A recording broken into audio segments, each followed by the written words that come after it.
What if Final Fantasy Tactics in a CCG or a collectible card game had a baby? Or chess had spells and abilities? Those aren't far from the idea that the independent startup developer Counterpoint Games had when they created their first title, Duelyst, led by a former lead producer from Blizzard Entertainment, Keith Lee, and other industry veterans. Duelyst was a crowdfunded digital tactical turn-based collectible card game, what a mouthful, that launched in 2016 and managed to garner a cult following soon after. With unique visuals and an interesting twist on the Hearthstone CCG model at the time, Duelyst was taking on a titan and was doing other things that other games just simply weren't willing to do. They were taking risks and trying to innovate. Those risks and innovations would amount to shutting down a mere 4 years after launch, as well as a number of other issues that we will cover on this episode of Death of a Game. How did Duelyst fade away as fast as it burst onto the scene? And what happened to yet another victim of the CCG titan, Hearthstone?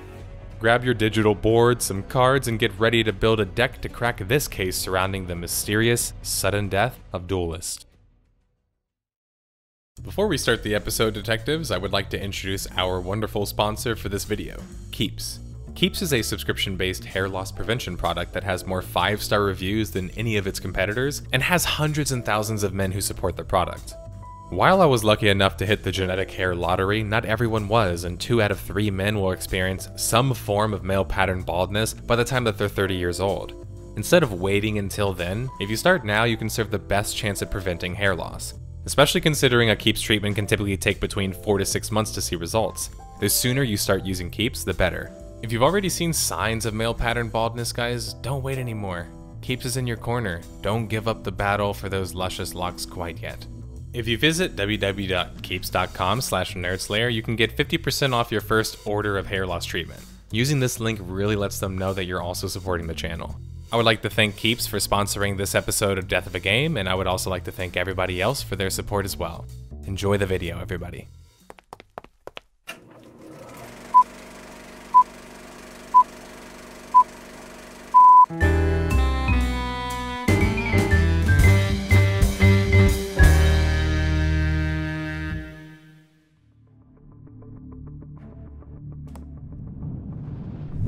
The story begins back in March of 2014 for both the announcement and founding of the new company in Counterplay Games and the Kickstarter for Duelyst, their first project. Counterplay Games is an indie startup company that was formed and led by veteran developers from multiple successful AAA projects. Keith Lee, the former lead producer on Diablo 3 and the lead programmer on Ratchet & Clank, would be leading the team, along with other developers from Rogue Legacy and other titles. Enter Duelyst, as Keith describes in a panel discussing the main takeaways learned from transitioning as a tabletop game to a digital game. Duelyst started as a board game that was tested out with a range of players of all levels and people in the industry. Teaming up with famed tabletop developer Eric Lang, who helped essentially build the core of the game and its design on a contract basis, Duelyst had a strong backing on tabletop, proving that it could work there. Keith and team would then decide to transition Duelyst to being a digital game, which would involve shorter matches, the ability to match and play with others online casually and competitively, which kind of solves one of the biggest issues of tabletop games in general, which is preparation time and finding the right players. There were clear advantages of going digital, but with that came a number of problems that CPG was going to have to prove diligent in ironing out. Duelyst might have started as an ability-based advanced form of chess, but it was quickly becoming something much more, as it was adapting to digital and trying to introduce card elements present in things like TCGs, tradable card games, or CCGs, collectible card games, including the way that turns are processed. With veteran game developers and a tabletop developer teaming up together, cool idea or not, it was gonna need some money to make it really happen. The Kickstarter, or crowdfunding for Duelyst, went live March 11th, 2014, and beat the raising goal, topping at $137,000, pledged from 3,578 backers. Pledges ranged from $2 that gave access to the forums all the way up to a max $10,000 pledge, which allowed you to create your own faction. Of course, this was limited and likely the most high-dollar pledge that was offered at the time. Set for Windows, Mac, Linux, and desktop browser platforms, Duelyst was now officially announced as a squad-based tactical combat game, with a buy-to-play business model and a focus on online one-on-one multiplayer, whether draft or ranked mode. The money obtained from a successful Kickstarter was important, but more important was the reception that the game would get being such a successful Kickstarter. I've been told personally by developers that the strongest thing about Kickstarter is the advertising abilities of it. Whether CPG would satisfy the Kickstarter promises would remain to be seen, and prove a crucial point moving forward. CPG was going to need more money too, as shown on their valuation and fundings here on screen. Funding in September of 2014 for an undisclosed amount, but safe to say it was a lot more than $138,000. In a surprising turn of events so early in our story of Duelyst, I might add, CPG would be switching the game to a free-to-play business model, previously being buy-to-play according to their Kickstarter. This meant that out of the gate, some fans and backers of the game were livid about the change, as this was not the game they supported or were promised already. The problem is, well, CPG kind of had a point. We've run the numbers and a one-time purchase model simply doesn't support the level of updates we want to bring you. Free-to-play will also potentially let it welcome a larger player base, which is important for a game focused around rank matchmaking to keep waiting times down. Two of these issues we have covered as reasons for killing a number of other titles featured on this very series. Lawbreakers, for example, came out of the gate being a buy-to-play title, promising free-to-play, so the opposite effectively, and had many of the issues outlined above, including lack of players and a less accessible game overall. Whether there was another way or not is a mystery, but I'm inclined to believe that the various developers and testers I contacted or contacted me that state that buy-to-play simply was just untenable. The larger issue was that now, since the business model was going to change, this meant that the gameplay and design therein most definitely was going to change too. Monetization isn't just completely analogous to gameplay after all. It doesn't happen in a vacuum. Oftentimes they feed off of each other. How were they going to monetize a tactics-based turn-based strategy game with a board that were pixel-based? More importantly, how were they going to do that and monetize other things such as skins, factions, and characters? But there were going to be serious issues regarding monetization in Duelyst that were going to become more and more apparent later in the video. Inevitably, anything remotely resembling a CCG or a collectible card game, the digital equivalent of a TCG or trading card game such as Magic or Yu-Gi-Oh!, was going to be compared to the biggest of them all, Hearthstone by Blizzard. In Duelyst, like Hearthstone, games lasted anywhere from 10 to 15 minutes and consisted of an ever-increasing mana, a 2-card draw which was actually very unique for the time, and a combination of board play through characters and cards which was also unique. Cards and creatures would have attack and health points as well. There were general cards and then minions with 6 total factions. Lionar, much like the Priest or Pally, or the white color from MTG decks, which had more of a focus on board control. Then there's the Songhai, which would be a second beginner deck in the game, being more typical to an MTG red deck, or the infamous Hearthstone Hunter. The Vitruvian faction was closer to a combo deck a la the Rogue in Hearthstone, while the Abyssian host was more like the Warlock Zoo control. Magmar aspects were very similar to the Druid in Hearthstone, with big creatures and lots of AoE. And finally, the Vanar kindred, which came a bit later into the game, with more board clear and transform minion mechanics. Each of these factions were complete with their own art styles and looks, as well as a healthy amount of lore to keep players intrigued. Duelyst, like Hearthstone, was about building a deck of 40 cards from a base of 300. Oh wait, was that what the game was originally about? Well, it wasn't actually, but it was now. What became apparent March 2015 was that Duelyst had taken a large step into the direction of becoming more like a CCG than becoming more like a turn-based battle tactics game. Now, the obvious change of this was more leaning on the usage and playing of cards than the board control or board-specific gameplay. The tricky part would be continuing to keep the board relevant while transitioning more and more towards using cards in a CCG-style game. The changes coming were big enough to warrant an official update from the team at CPG on their Kickstarter page, offering refunds to those who weren't happy with the changes. It's sometime after this point, a certain significant change hits Duelyst that completely changes the style and feel of the game, and ultimately, its direction. When we say Duelyst was a 2-draw card game, what does that mean exactly? Well, most card games aren't, for starters. Having more draw does a number of things to the way that the game plays. Most games just have 1 card draw. Duelyst having 2 card draws means that it increases the chances that you could play a card of power or get specific cards, while decreasing the chance that you won't have a card that's not useful, aka a dead card. The issue with the 2-card system is, well, A, it's not what Hearthstone is, and the second reason was, as I was told by developers at Duelyst and CPG, they were trying to increase the individual power of certain cards to make pulling them more momentous, as well as other reasons. Having a 2-card draw system meant that, according to one developer, the game was more solved, which led to an imbalance between competitive and casual players. And while I can't say for sure if the 2-card draw system was completely not going to work, or if there was another system that would have worked out better, but it's impossible not to feel like the strongest motivator for switching to 1-card draw was simply market exposure. Most other CCGs at the time were using one-card draw. Players in CCGs were used to seeing the big Inzoth card, or the Dr. Boom, or some big power card played on the board that had devastating consequences. According to developers and players alike, Duelyst's biggest criticism in early designs was that it lacked these wow moments for players, and was a bit too samey after a while. Much like the switch to free-to-play, Duelyst was making good moves in a sense that they could back up exactly what they were doing and why they were doing it. The issue is that when creating a game, when you make big fundamental changes to your game before it even launches, well, it's easy to see why fans of Duelyst were already frustrated so early on in the process of development, relaunch. With a cool new $4 million in funding in hand, August 2015, Counterplay Games would launch Duelyst into open beta October 2015, with a promised launch to come the next year. Duelyst's open beta proved to be successful, and media outlets and players alike ranted and raved about the game, its unique pixel charm and blend of tactics in a CCG. Former MTG pro and content creator Brian Kibler and Hearthstone champ Firebat were particularly enjoying Duelyst as a competitive game, having friendly competitive matches on their respective streams. With 2015 coming to an end, the future was certainly looking bright for Duelyst and CPG.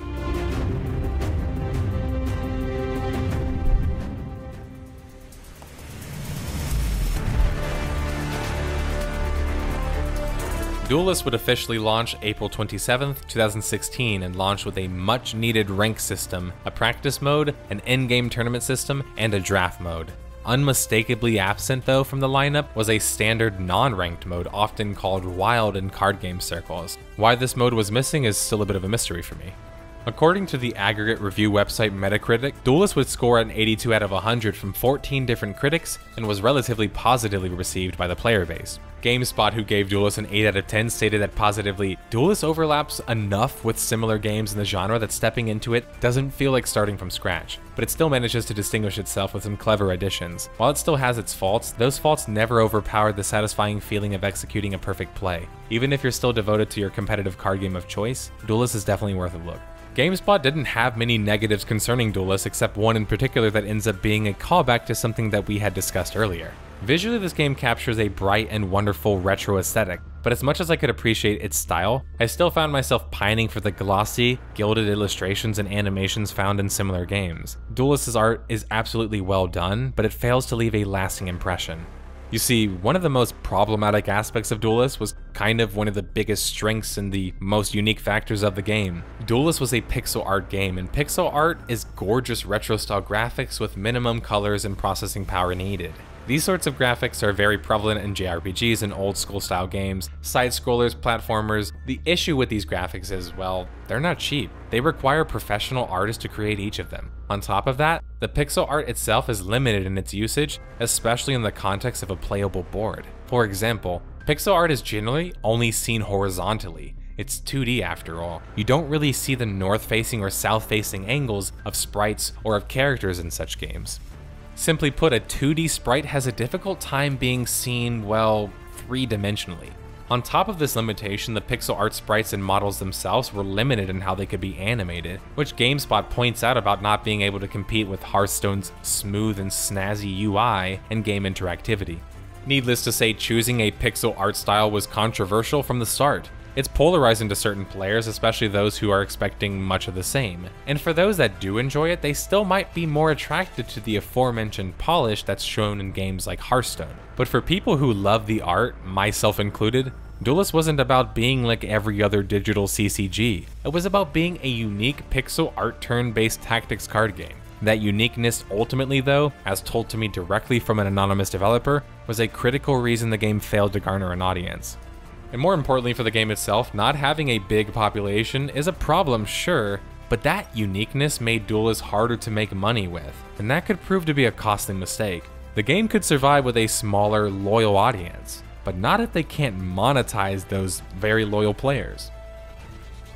In an interview with Rock Paper Shotgun, CPG leadership Keith Lee and Emil Antisevic defended Duelyst going free-to-play.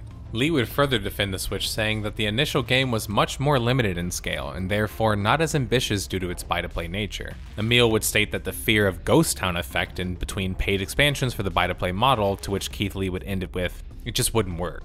I'm conflicted on this personally because I can see the arguments for both sides. What I will say is that a business model discussion might seem boring as a player, but in reality it can fundamentally change the gameplay. With 3 legendaries being allowed per deck now, theoretically that meant that unlike any other card game before, you needed even more higher end cards now to compete in ranked ladder. That would effectively mean, much like in Hearthstone, that paid decks would almost always outclass the free ones, which shouldn't shock anyone watching this, especially if you're a card game player. The problem is how egregious would each new card module be in terms of new power?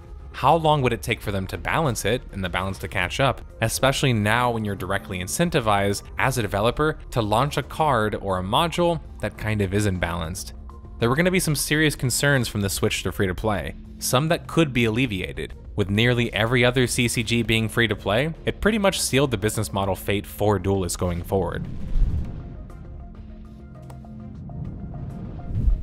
The first Duelyst expansion would launch August 30th, coinciding with the launch on the powerful gaming platform Steam. The expansion would add 105 new cards, which was a 20% increase in card amount. Duelyst would be positively received on Steam as well, scoring an 82% very positive from 5,000 reviews.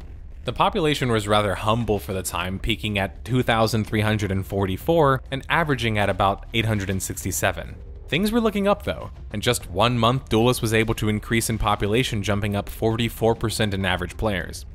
But maybe the aforementioned Ghost Town expansion effect was still plaguing a free-to-play game, or maybe the interest just wasn't strong enough on Steam in general, which is just one platform and the only platform that we actually have statistics on. The majority of the players playing Duelyst weren't playing on Steam, as told to me by developers, but primarily using the Windows client and the browser platform in that order.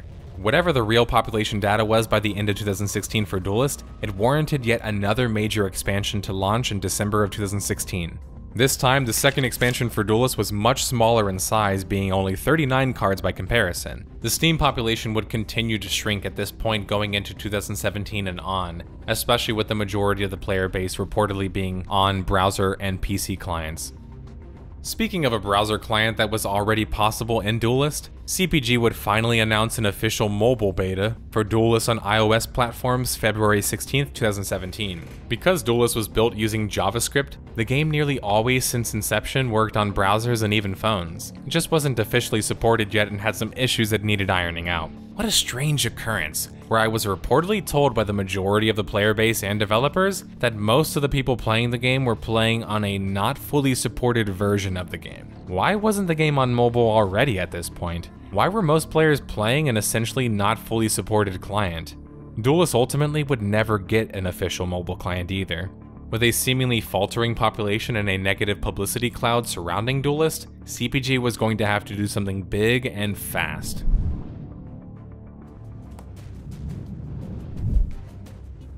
To those reading behind the lines, this might not have come as a surprise, but to the majority of the Duelyst audience, it was a shocking event. Bandai Namco, specifically their American branch, would be the new publishing partner for Duelyst going forward as of July 2017. This would mean that the prior indie developer would now have a publisher, and not just any publisher, Bandai Namco. The press release warned that no significant changes would be coming because of the acquisition, which frankly I've never really seen this to be true when said by corporate. It's nearly impossible structurally in my opinion for that to be the case. According to Counterplay Games, this would allow them to focus solely on development for Duelyst, likely injecting much needed cash and resources into the development team. Marketing would now be in the hands of Bandai Namco. More importantly, Duelyst would have a much needed life raft for now. Uh-oh, so much for no change. And an immediately noticeable change for some players outside of the US. In countries such as Venezuela and Russia, as just two examples, players had been locked out of playing Duelyst almost overnight. According to Bandai Namco, unfortunately to ensure compliance with US and international laws and regulations to fulfill our obligations to various third-party service providers, Duelyst will not be available to users in all countries or regions. A timeline for sunsetting Duelyst in countries and regions where it will no longer be available will be announced shortly. I have a hunch that this third-party service provider is the new publisher or someone related to them. And they not only don't want them to allow access to certain countries to play, they aren't even willing to fully list which countries in particular. Capitalizing off the new partnership and new support, CPG would launch the fourth Duelyst expansion, July 2017, adding yet another 94 card set to the game. Population would be noticeably increased following the expansion, Unearthed Prophecy. How much of this we can attribute to Bandai Namco, I'm not quite sure. They did do some marketing, aka grab a couple of non-related or non-interested streamers, pay them big bucks, and hope that well, has a trickle-down effect. The issue is that Duelyst is a niche game. The shotgun approach doesn't work with a niche game. You need a sniper. Not only does it seem from this point on the support in the marketing department from Bandai Namco dries up, for example the Duelyst channel gets no significant boost following the acquisition, but I was told by my former developer sources much the same. Duelyst would put out yet another significant expansion pack complete with 100 more new cards and 6 new generals, November 2017. And although Steam data ain't much to say for in terms of population data for the game, it's the only data that we have, and it was pretty much showing no significant movement. Just 1 month later and the population dropped back down another 18%. 2017 wasn't a terrible year for Duelyst, but considering they were just picked up by Bandai Namco, they are very likely to have a higher standard being applied to them regarding their population, and more importantly their revenue. CPG was a studio who was intent on making their way in the video game world with the success of Duelyst. But if Duelyst wasn't going to be the one paying their bills going forward, CPG was going to have to shift focus, change strategies, or worse, move on to something else. Being an indie developer means that CPG has to either self-fund or find people to partner with. With 75 developers on the team, scraping by with some Duelyst success wasn't going to be enough to keep the lights on anymore. So when the opportunity to work with Gearbox on an unannounced AAA action looter shooter title came, well, they gobbled it up. According to my developer testimony, I was told that the end of 2017 was the beginning of yet another project altogether, one that lately hasn't been having the best reception either, Godfall. Godfall would start development sometime in 2017, meaning that quietly, CPG was no longer banking on the success of Duelyst going forward. It was no longer their main focus. Hindsight's 2020 for us, but for Duelyst fans in 2018, I doubt they had any idea what CPG was going to do to their own game. In a controversial move, CPG would remove the standard limited ladder and unite that into the existing ranked ladder queue, citing queue times and population. While I can understand needing the queue system to work so the game can work, the reason why this move was so hated was previously there wasn't a wild format as I mentioned before, aka the non-meta all-inclusive mode that's kind of there for casual levels of play that kind of doesn't really have any restrictions on it. When they removed the standard ladder queue, they effectively turned the game into just a rank-centric game, which according to many fans was perceived as more of a move towards pay to win. Because the most competitive modes are always going to be the longest playing players, or the people who are willing to spend more money to jumpstart their progression, this creates a dual-pronged attack for fan perception. Not only will some players feel like they can't compete skill-wise, they will start to feel like they can't compete money-wise either, which usually just ends up in them quitting the game. The new Battlefly tournament system was a positive addition to the game, but nobody was really tuning into the game anymore. Too late to have a significant impact. This content update would prove to be the last major content update for Duelyst, April 2018. CPG would officially announce their new Gearbox RPG looter slasher, and whatever other buzzwords that I'm kind of missing. And I mean that kind of non-ironically, as I was told by a source that the pitch for Godfall was just that, a non-stop onslaught of buzzwords. Oh dear God. Just 1 month later and it seemed that the world had moved on from Duelyst, which was unfortunately confirmed January 2020. Saying goodbye to any game is never easy, and it's always hardest when you love the game as much as we all love Duelyst. We're incredibly proud of the effort our developers have put in Duelyst over the years, and even more proud of the amazing community of friends and gamers that have enjoyed Duelyst. Just 1 month later, February 27th, 2020, and Duelyst servers would be closed. Duelyst, 4 years after launching, would be shuttered for good. A loyal, passionate fan base almost extinguished overnight. Fans of Duelyst didn't give up on the title though. Like with many other games also covered on the series, when fans are passionate about a game, they will do almost anything in their power to make sure to keep it alive. Enter the Duelyst Revival project. The front end of the game is made with Unity and C#, whereas the back end of the game is made in Python and utilizes a Firebase, Docker, and GCP. As far as I know and was told, the project is a go-ahead because Bandai Namco doesn't own the rights to the game, just the publishing, and CPG has already okayed the project. The team is made up of previous developers that worked on Duelyst, as when CPG decided to create Godfall, they used mostly different developers. You can join their Discord with this link in the description and on screen to find out more about the project. Before that catchy jazz tune plays though, I still feel that we have a few more major clues to cover here. Throughout the entirety of Duelyst's lifespan, one thing was quite apparent regarding design. It was exceedingly difficult to create board interactivity in Duelyst. This was partly because of the card hybrid features that inevitably would draw away from board interactivity in some ways. Even when certain cards and expansions were designed to help add more board control, they almost seemed to have the opposite effect. That's not to say that it was impossible necessarily, but perhaps that the level of difficulty required demonstrates the design flaws. My best example for this is my favorite turn-based tactics game, though not very well known. Tactics Arena Online, better known as TAO by its loyal fans, was a tactics turn-based game that existed on browser clients for a decade. It was very similar on board design to Duelyst, except it didn't have any cards at all. You used specific units on a board that you could position yourself with your army to make up before a battle. You would then go head-to-head against somebody else's configuration. With limited pieces, 3D directional combat and movement, and a turn-based combat system, the game was very strategic. Still to this day, I think that TAO was one of the more complex yet simple enough to pick up turn-based tactic games I played. I think it's relevant to mention because it had none of the faults that Duelyst has regarding the board control, movement and combat, and the card design issues. So maybe there's a world where Duelyst doesn't become more like Hearthstone, and it's a positive thing. One thing abundantly clear to me about the development of Duelyst and CPG in general is they had a significant amount of issues caused due to leadership. Many developers recruited on the project were from the community, which is a good thing for passion, but it means that your devs lack the technical ability and kind of have to learn on the job, so to say, which can kind of be rather expensive, especially when you're making big mistakes. We haven't really talked about the leader behind CPG though, or at least one of the most prominent ones, since we can't really find their hierarchy online. Keith Lee had previous history working on Diablo 3, and now I saw a few jokes regarding this, because it's not very often you can cite being the lead producer for Diablo 3 as a positive, which kind of had quite the launch bonanza and reception in general. I was told by an anonymous source that Keith Lee was one of the biggest factors behind that, and well, there seems to be some level of evidence I was able to publicly find. I mean, even MTV covered it. With how Godfall is going recently and the stories I've heard from various developers regarding that development, I think while you can't blame Duelyst completely on Keith Lee, poor management of CPG at the very least would have a direct negative effect on the game, especially when a studio axes many developers working on the title, then hires completely new ones, which kind of implies some level of scapegoatism for me at the very least.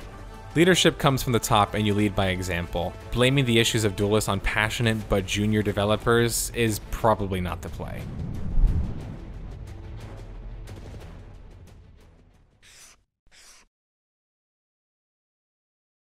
Start the music, Tom. We've arrived at the end of the video, detectives, which means it's time to compile the clues and evidence for our final deduction concerning the death of a game, Duelyst, just to make sure you've been keeping up with things. Designed originally for browsers, optimal for a mobile device platform that never launched officially. Unrealistic AAA standards from developers learning on the job and poor leadership. Changed business model and a game design pre-launch. Rest in peace 2-card draw and the buy-to-play model. Bandai Namco came in and didn't seem to do a whole lot other than maybe keep the lights on for a little bit. As soon as Bandai Namco took control, countries were literally banned from accessing the game. Fundamental flaws in game design and board interactivity for a digital title. Struggle with the identity of being a CCG and a turn-based tactics game.